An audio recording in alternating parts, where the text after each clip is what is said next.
जय हिंद बच्चों। इस समय आप लोग महामना इंस्टीट्यूट के YouTube चैनल से जुड़े हुए हैं और इस चैनल में मैं आप सबका स्वागत करता हूं।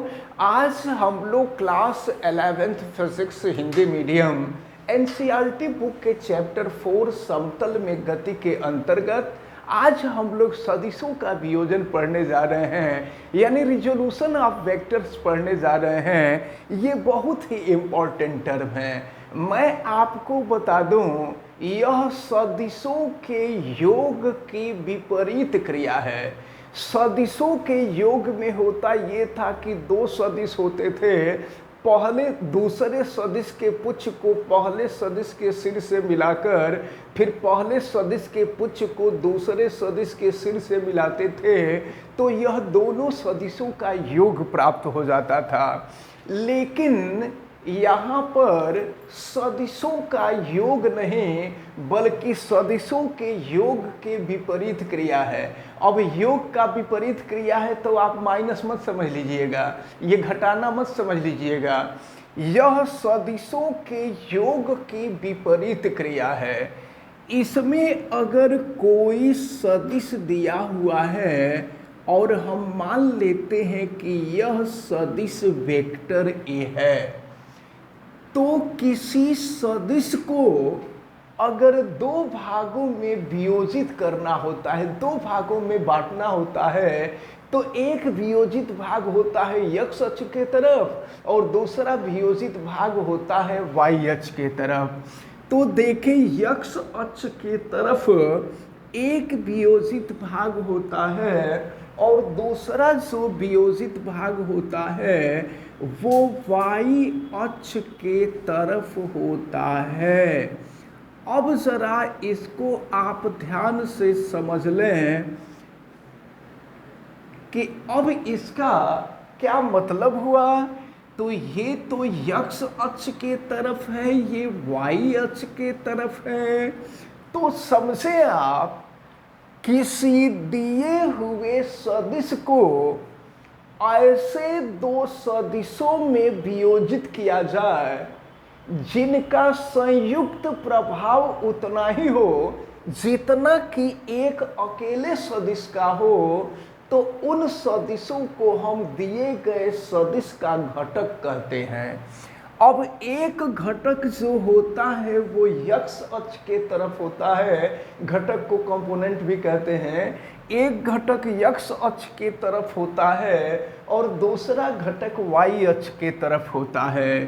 तो अब दिया गया वेक्टर a है, तो x अक्ष के तरफ उसका जो घटक होता है उसको हम ax से प्रदर्शित करते हैं। वेक्टर ax से प्रदर्शित कर दिया जाता है और y अक्ष के तरफ इसका जो वियोजित भाग होता है उसको हम वेक्टर ay से रिप्रेजेंट करते हैं। अब देखिए, अब अगर यहाँ पर हम चतुर्भुज का निर्माण करें, तो जब चतुर्भुज का निर्माण करेंगे, इसको O मान लेते हैं, इसको A मान लेते हैं, इसको B मान लेते हैं, इसको C मान लेते हैं, तो अगर यह AY है तो इसके समानांतर AB है, तो इसको भी हम AY से ही प्रदर्शित करेंगे। और अगर यह AX है तो AX के समानांतर CB है, तो इसको भी हम AX को ही प्रदर्शित AX से ही प्रदर्शित करेंगे। अब जरा ध्यान पूर्वक आप देखें, अगर यहाँ पर अंतरित होने वाला कोण यानी बनने वाला कोण, देखिए AX और AY का परिणामी वेक्टर A है। अगर AX और AY का परिणामी का मतलब होता है रिजल्टेंट माने टोटल होता है। तो AX और AY का परिणामी वेक्टर A है। यह वेक्टर A वेक्टर AX से अगर थीटा कोण बना रहा हो तो हम लेते हैं त्रिभुज OAB में, त्रिभुज OAB में जरा देखिए, ये कोण है कोण के सामने की भुजा ये लंब है, ये आधार है, ये कर्ण है। तो अगर हम आधार और कर्ण को लें तो आपको पता है कि आधार और कर्ण में जो रिलेशन होता है वो कॉस थीटा का होता है। तो अब अगर यहाँ पर त्रिभुज ओ ए बी में यहाँ से अगर कॉस थीटा की वैल्यू हम निकालें तो आधार बटा में कर्ण हो जाएगा, यानी ये हो जाएगा vector a x upon vector A. अब वेक्टर ए का हम क्रॉस मल्टीप्लिकेशन कर दें तो vector a x is equal to इसका क्रॉस मल्टीप्लिकेशन हो जाएगा और ये हो जाएगा वेक्टर ए कॉस थीटा। इसको हम इक्वेशन नंबर 1 मान लेते हैं। ए एक्स को हम क्षैतिज घटक कहते हैं। एक्स अक्ष के तरफ जो घटक होता है उसे हम क्षैतिज घटक कहते हैं, यानी हॉरिजॉन्टल कंपोनेंट कहते हैं। और वाई अक्ष के तरफ जो घटक होता है उसको ऊर्ध्व घटक कहते हैं, यानी वर्टिकल कंपोनेंट कहते हैं। तो अब देखिए, अब ए एक्स जो है क्षैतिज घटक है। अगर दिए गए सदिश में हम कास थीटा से गुणा कर देना तो उस वेक्टर का क्षैतिज घटक निकल जाता है। ये याद रखे रहिएगा, इसकी जरूरत आगे बहुत पड़ेगी। अब इसके बाद हम देखें, ये लंब है, ये कर्ण है। लंब और कर्ण के बीच रिलेशन आपको मालूम है कि लंब और कर्ण के बीच जो रिलेशन होता है वह साइन थीटा का होता है। और अगर साइन थीटा की वैल्यू हम निकालें तो लंब बटा कर्ण हो जाएगा, लंब के रूप में हो जाएगा वेक्टर ए वाई अपॉन कर्ण के रूप में ये लंब वेक्टर ए वाई, कर्ण के रूप में वेक्टर ए हो गया। अब अगर हम क्रॉस मल्टीप्लिकेशन कर दें तो vector a y is equal to vector a sine theta, ये समीकरण नंबर 2 रहा। तो अब आप 2 बातें याद रखे रहेंगे कि यदि किसी सदिश में हम कास थीटा से गुणा कर देंगे तो उसका क्षैतिज घटक निकल जाएगा, और अगर उसी सदिश में हम साइन थीटा का गुणा कर दें तो उसका ऊर्ध्व घटक निकल जाएगा। समीकरण नंबर 2 हो गया। अब हम दोनों समीकरणों का वर्ग करके जोड़ दें, तो चलिए वर्ग करके जोड़ते हैं। तो लेफ्ट को लेफ्ट में जोड़ेंगे, राइट को राइट में जोड़ेंगे। एक बात हम आपको बता दें कि जब किसी सदिश का स्क्वायर करते हैं ना तो तीर हट जाता है। और स्क्वायर करने का मतलब, जैसे मान लीजिए वेक्टर ए है तो वेक्टर ए का स्क्वायर करेंगे तो वेक्टर ए और डॉट वेक्टर ए हो जाएगा, और इस प्रकार इसकी वैल्यू हो जाएगी ए स्क्वायर, और यहाँ से वेक्टर हट जाता है और ए जो है परिणामी हो जाता है। परिणामी का मतलब रिजल्टेंट हो जाता है। तो अब आप जरा ध्यान पूर्वक देखें, अब हम करने जा रहे हैं। तो अब समीकरण 1 का हम वर्ग करते हैं तो ये हो जाएगा वेक्टर ए एक्स का स्क्वायर करेंगे तो ए एक्स स्क्वायर हो जाएगा, और वेक्टर ए वाई का स्क्वायर करेंगे तो ए वाई स्क्वायर हो जाएगा। जब स्क्वायर करते हैं तो वेक्टर हट जाता है, इसको आपको ध्यान में रखना होगा। अब राइट साइड का स्क्वायर करें तो वेक्टर ए का स्क्वायर करेंगे तो ए स्क्वायर हो जाएगा, और फिर ये हो गया आपका कास स्क्वायर थीटा, और फिर वेक्टर ए साइन थीटा का हम स्क्वायर करें तो वेक्टर ए का स्क्वायर करेंगे तो ये भी ए हो जाएगा, और ये हो जाएगा साइन स्क्वायर थीटा।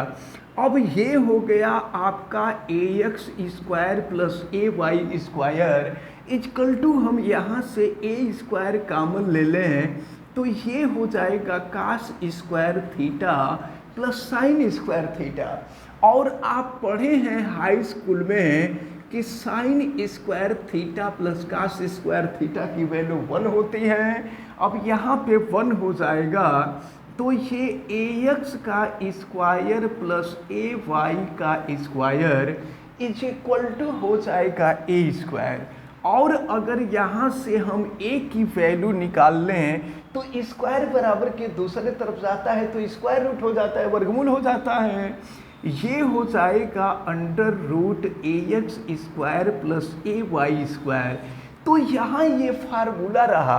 अगर आपको ax का मान मालूम है, ax का मतलब दिए गए सदिश का क्षैतिज घटक मालूम है, और ay यानी दिए गए सदिश का ऊर्ध्व घटक मालूम है, तो इस फार्मूले की सहायता से दिए गए सदिश का परिमाण यानी वेक्टर a का परिमाण, परिमाण का मतलब होता है आंकिक मान, और वह a का मान निकल जाएगा।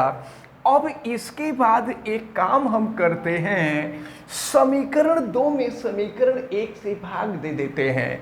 तो चले समीकरण 2 में समीकरण 1 से भाग देंगे तो लेफ्ट से लेफ्ट में भाग देंगे और राइट से राइट में भाग देंगे। तो फिर देखिए ये मिल रहा है vector a y upon vector a x, और फिर यहाँ पर हो जाएगा, देखें, vector a sine theta upon हो जाएगा वेक्टर ए कॉस थीटा। अब वेक्टर ए से वेक्टर ए कैंसिल हो जाएगा। अब वेक्टर ए एक्स, अब एक चीज देखिए, यहाँ रेशियो है, दोनों सदिशों का रेशियो है, अनुपात है। तो दोनों सदिशों का अनुपात वही होता है जो इनके परिमाण का अनुपात होता है, और जब परिमाण लिखते हैं तो तीर हम नहीं लगाते हैं। अब यहाँ पर तीर नहीं लगाया जाएगा तो फिर ये हो जाएगा ये हो जाएगा a y upon a x equal to, आपको पता है sine theta upon cos theta tan theta होता है। ये हो गया आपका टेन थीटा, और यहाँ से अगर थीटा की वैल्यू निकालना हो तो टेन बराबर के दूसरे तरफ जाता है तो टेन इनवर्स हो जाता है। ये हो गया tan inverse A y upon a x. तो इस फार्मूले की सहायता से अगर मान लीजिए आपको ax और ay माने दिए गए सदिश का क्षैतिज घटक और ऊर्ध्व घटक आपको मालूम है, और फिर आपको वेक्टर ax और वेक्टर ay का परिणामी वेक्टर ax के साथ कितने अंश का कोण बना रहा है, अगर ये ज्ञात करना होगा तो हम इस फार्मूले की सहायता से ज्ञात करते हैं। तो इस प्रकार ये सदिशों का वियोजन रहा। अगर आपसे एग्जाम में सदिशों का वियोजन पूछा जाएगा तो आप उसके बारे में केवल इतना ही बताएंगे, और हमें उम्मीद है कि ये सदिशों का वियोजन आपको बहुत अच्छी तरह से समझ में आ गया होगा। आप वीडियो को लाइक ज़रूर कीजिएगा। अगर आप चैनल पे नए हैं तो चैनल को सब्सक्राइब भी कर लीजिए। चैनल सब्सक्राइब करने के लिए आप यूट्यूब पे जाइए, महामना इंस्टीट्यूट सर्च कीजिए और रेड कलर के सब्सक्राइब वाले बटन को क्लिक कर दीजिए, चैनल सब्सक्राइब हो जाएगा। इस वीडियो को मैक्सिमम स्टूडेंट तक शेयर करें ताकि सभी स्टूडेंट इसका बेनिफिट ले सकें। और अगर आपको किसी प्रकार की कोई दिक्कत समझ में आती है तो आप हमें कमेंट करके ज़रूर बतावें, तथा बेल आइकन को भी प्रेस करें एवं उसको ऑल पे कर दें ताकि प्रतिदिन पढ़ने वाले वीडियो की सूचना आपको मिलती रहे। आप सभी लोगों का बहुत बहुत धन्यवाद। जय हिंद।